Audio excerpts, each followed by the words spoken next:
So in fact, let's actually install some Cortex-A devices to test our code with a simulator. Although we don't have the Cortex-A hardware, or it's highly unlikely that we would have the Cortex-A hardware, we can still test and verify that indeed our code, especially the assembly code, or ARM devices, regardless of the family.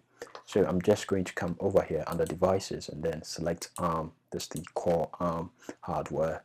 So then I can come here, select A5. I'll install A5 by clicking here. Come over here as well, and A5 is installed, and therefore I can install A7. Okay, so we install A5, and once that is done, we can add A9 to it, and then we just go to CalUVision. Yeah. So the pack installation is complete.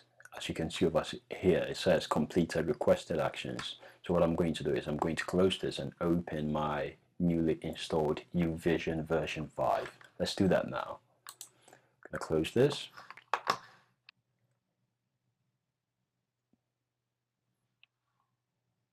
And there we go, it's open. Okay, so there's a project I was working on. There's a project I was testing.